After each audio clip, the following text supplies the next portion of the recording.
What's the crack, everybody? Yeah, listen to the Discus Laria Collective podcast. I'm your host, Warren. I'm here with Glenn today, and we're going to hit up another top five, quick fire kind of round thing that we do. We haven't done one in a while, actually. So, yeah, we'll do up one of these. Before we do, if you're watching this on YouTube, drop a like on the video. Subscribe to the channel as well. Couldn't remember what I was going to say. Subscribe to the channel, drop a like, and then wherever you are, get your podcast, give us a follow on that as well. It helps us out massively. So, yeah, I don't know what the top five topic is today, so I'll hand it over to Glenn because he's the quiz master, you could say. So fire away, Glenn. So these top fives that you're going to see coming up now are a bit close to me because I typically do this every single day of my life, not just for wrestling, but in absolutely everything that I do. So if you like the idea, let us know what your number one would be in these scenarios, and let us know if you think our ideas would be different or wrong to what you think would happen. So the first of this two-part series, my first top five for you is top five what if scenarios. This can be either if someone did or didn't die, if they did or didn't move company, if they did or didn't win. So you can pluck any of them from obscurity, but you name what it is, and you only do get 30 seconds to discuss the booking decisions, the implications, and the end result in your mind as to what if.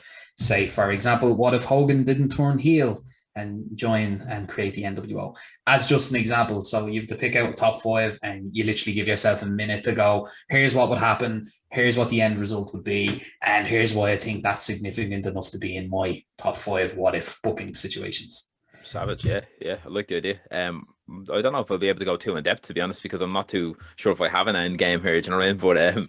But I'll pick some. There's definitely one or two there that you're like, oh yeah, holy shit. Imagine how different the world would be right now, or imagine how different the main event of something would be if this had happened. It's more of a broader scale for me. It's more like, oh yeah, if that didn't happen, they'd still be there. That's the way I always think of it. So, so I'm gonna go with what if John Cena turned heel. I'm gonna go get to start off. If he had a turned heel, obviously peak of his powers is John Cena face. Everyone loves him, merch machine, stuff like that. But there was always that kind of thought in everyone's head because he's obviously kind of came in as a heel almost, you know what I mean, when he was talking to tokenomics and stuff like that. So it would have been cool to kind of see him turn heel, the kind of matches he could have had, what kind of storylines he could have had. Let me see. And then obviously in touring that and end up turning certain people's faces probably as well. So I will also go with what if Punk never left. And again, that's more of a broad scale. I don't really have particular things because at the time when Punk left, there wasn't much going on for Punk, to be honest with you. So it wasn't like, oh, we could have done this. It's like, because I don't really, in my head, I'm just like, maybe he would have left maybe 2 or 3 years ago now and had to come back like the way The Rock would come back, and he'd fight the likes of a Cesaro, a Rollins and stuff like that. You know what I mean? Fight the lads from the Shield. Why not? He brought them in essentially. So it would have been pretty cool to see. Let me see. What if WrestleMania had an event in a different country? That's another one I'm thinking. I don't think it'd be a week-long event. The way it is nowadays in America, obviously that's how they kind of market it. They've marketed as that now for a while with the likes of the meet and greets and the Raw, SmackDown, NXT and stuff. But I always kind of wonder to myself, like, oh, it'd be cool if Ireland got pay-per-view. Obviously, we'd never get a WrestleMania. We have one venue that'd probably fit WrestleMania, being Croke Park, be about 80,000 people. But I can never see them doing a WrestleMania over here. I'd love to see them do something, the likes of, say, like a Judgment Day or something over in Ireland. But the likes of Wembley Stadium in England, that would be the big show. Again, I can't see it being a week-long event. So I feel, what if they had done one in a different country? It would have been amazing. It would have been a one-day show, and it would never happen again. And I think how big it is now, WrestleMania, with a whole week or so event, I don't think you'll ever see them out of America now. So I think that dream is dead, to be honest with you. I don't think you'll ever see WrestleMania outside of America. And if it is, it'd be Canada. That's all. So that's 3 what ifs. Let me see. What if... Let me see. What if they never retired the big gold belt? That's a good one. I think that would have been just better in general, because every belt looks more like a brand now, not a championship. They all obviously just have the plastered WWE sign on it, and they're slightly different colours. I don't like them particularly, especially if you look at the likes of, say, AEW's belts, New Japan's belts before. Obviously, they got rid of it now recently. Pro Wrestling Noah have great belts as well. There's some fantastic designs, and even WWE had some great ones. Like if you look back, like obviously Big Gold, Undisputed Eagle. Championship, Eagle. Yeah, like there's some amazing ones. The two old IC titles, the big chunky one, which they don't even use anymore. No, Jesus, they have a big bad circle one now. Yeah, and then even the thinner kind of like oval one that Jericho had, stuff like that. There's some great ones. Yeah. Even the old US one was deadly as well. But I feel if they hadn't got rid of the likes of the Big Gold and and the Spinner, even if they hadn't got rid of them, I think we wouldn't have these branded titles across the whole company, to be honest. That's my guess on that. And then my final what if. Oh, let me see. There's a few kind of ones niggling at me a bit. Go on. Like in my head, I'm like, what if Austin didn't turn heel at WrestleMania 17? Yeah. But again, though, if you look back on it, I suppose a lot of people at the time were like, "Oh, it wasn't a good move." But if you look back at it, what else could he have done, really, as a face? Because he was never really a face anyway. He was always kind of an anti-hero. So exactly, yeah. I am gonna go with what if WWE buys AEW. So so what if when the next 3 to 5 years WWE purchase AEW, will it be almost like a trial by fire for the likes of the lads who misspoke about WWE, almost like what happened with WCW lads when they came in?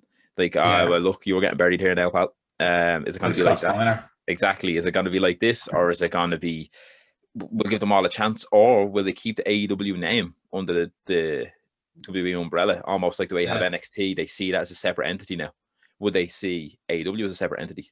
That'd be a pretty cool idea. I think that would be the smartest end result there, is to keep them two totally separate entities, two totally separate managements. No, just purely an asset boy. Yeah. I'd love it. So they're my top 5 what ifs anyway. I tried to keep them short anyway, because obviously we don't want this going half an hour and like that. Those are some good top 5s. I like them. Cheers. So mine are a little bit more like your fantasy booking type scenarios, and also the odd one or two that just kind of like curveball the nature of the business a bit. So my first top 5, what if situation. What if WCW never lost the Monday Night Wars? What if they never won it? How long would that have kept going, where your legacy stars would, basically remain at the top? And how could they, or would they have built new stars? Would we have seen Jeff Jarrett remain at the helm? Would we have seen the likes of our mainstay TNA, eventually then AEW, and the likes? Would they have all jumped ship to WCW as a long-standing wrestling brand? Would we have had the success of later WrestleManias, the likes of 17 through 19, and just massive earthquake worth of material to work with there? So I'd love to hear other people's thoughts on that. What would have happened if the WCW had not lost its spot? My second is, what if Austin had beat Jericho in 2002 for the undisputed belts? This kind of poses a more, also, what if Triple H hadn't won the Royal Rumble type of question? But what if Austin had beaten and we got the Hogan Austin main event that year at Mania, where it would have been for the belts? What if the NWO hadn't have intervened in that match? I honestly think that could be one of my favorite what if questions. What if we had got the biggest match to have ever existed in wrestling for both the WCW and the WWF titles? And doubly so as interesting as that is, what if they had made it, say, a best 2 out of 3 falls with a draw at the end, where you have Hogan take the WCW belt back? Just incredible booking material there to work with. But sadly we got what we got, which was obviously Hogan and Rock. Third, what if CM Punk never lost the belt, or what if CM Punk had got the triple threat match at that year's Mania against Rock and Cena? I know a lot of people would maybe disagree with me here, but I honestly think that would have been a better match. It would have at least gotten rid of some of the whole second in a lifetime memes that existed at the time. Yeah. And I honestly think it would have been a better redemption for John Cena, even if it meant CM Punk, eating the pin. Because we haven't seen Rock in main competition come back since then. So obviously, in terms of what he achieved and what he did that year, we wouldn't have had to get Punk versus Taker. I think there could have been something else on the card for him that year, which would have been better. And yeah, just in general, I think it would have changed the scope. Maybe Punk wouldn't have left. He wouldn't have felt the burnout that he got. And he could have taken a bit of a break then thereafter, because he would have achieved all he needed to achieve, and maybe we'd have a better landscape for some of our legacy stars nowadays. Number 2 on the list of what ifs to what ifs is one that I've been contemplating the last little while, which is, what if Kenny and the Young Bucks had debuted in WWE at the peak of their indie popularity? I can see a very NWO vibe to it. I can see, they pit the old guard of Balor and the Good Brothers, or maybe even AJ and the Good Brothers versus them. I can see someone coming in as a middleman there, or I can see the match being very finger poke of doom to unite them as the rulers of WWE a bit, where not even your Roman Reigns and others like him could topple them. Then again, we know what happened with the old NWO and other factions like them. Maybe they wouldn't have gotten the Shield treatment, and maybe we would have seen them absolutely flounder in chaos and not hold all the gold. That's a tightrope one, a double-edged sword, so to speak, because what if AJ, Kenny, and Balor held all 3 of the big boy belts? What if they all got decimated by Rollins, Reigns, and Ambrose? Who knows? We wouldn't have AEW, that's for sure. Yeah. And then I suppose my number 1, which is one that would be close to a lot of people's hearts, what if Eddie Guerrero had not passed away? I think we would have gotten, second run at the title. We would have got, hit the same level of Hall of Fame status we got from him in his career, but in terms of the longevity and outstanding, we for sure would have got some lower points than he maybe even had in his career at that point in time. Lots of sombrero wearing, I'm sure, but even if he had left the company and say did a run at TNA with Angle, even if he had gone over to New Japan, Benoit maybe would have been saved. There's a lot that could be said about that. It is actually, it's the definition of a butterfly effect, really. That's a great one, because he was taken obviously way too soon. As he said, like, he had that one go with the belt. It was a savage run as well. He had some great matches then, obviously, with JBL and stuff. But it would have been class to see him having another go, especially in 2005 when he did die. He was after having, like, that year at WrestleMania 21. I think he had a great match with Rey Mysterio. They had the custody of Dominic Ladder match then at SummerSlam, stuff like that.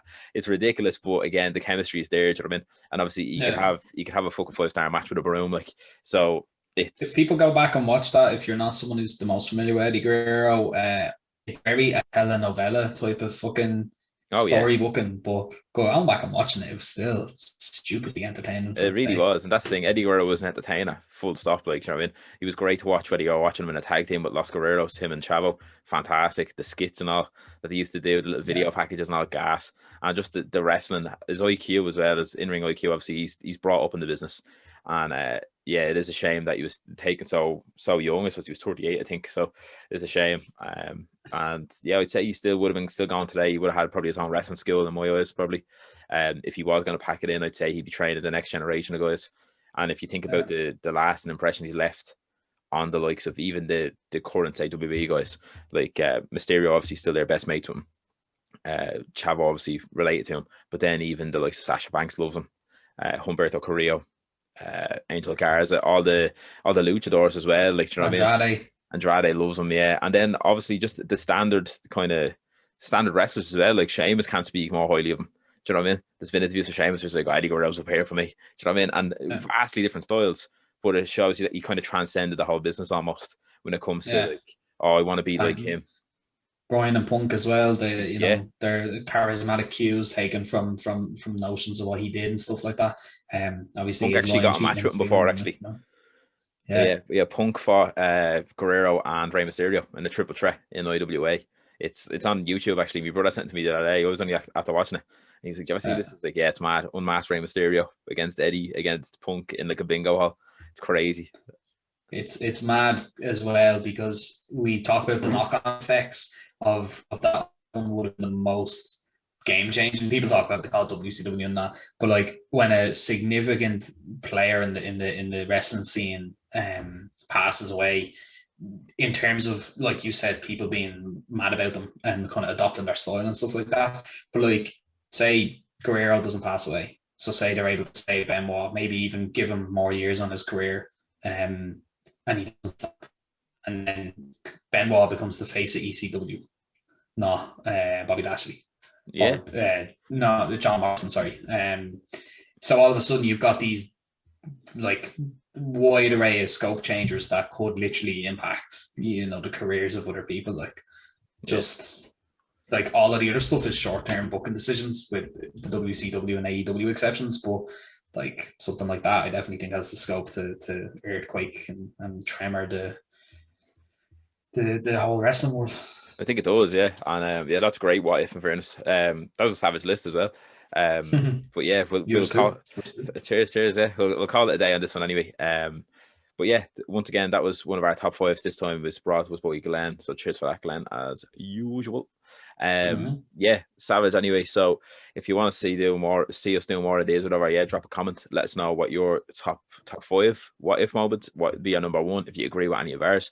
Yeah, drop it in the comments below if you're watching on YouTube. If you are listening to this on where you get your podcasts, follow us on there as well. Hit us up on the socials, Discus Larry Collective on Instagram, the Discus Larry on Twitter. And then until next time, then we'll see you soon.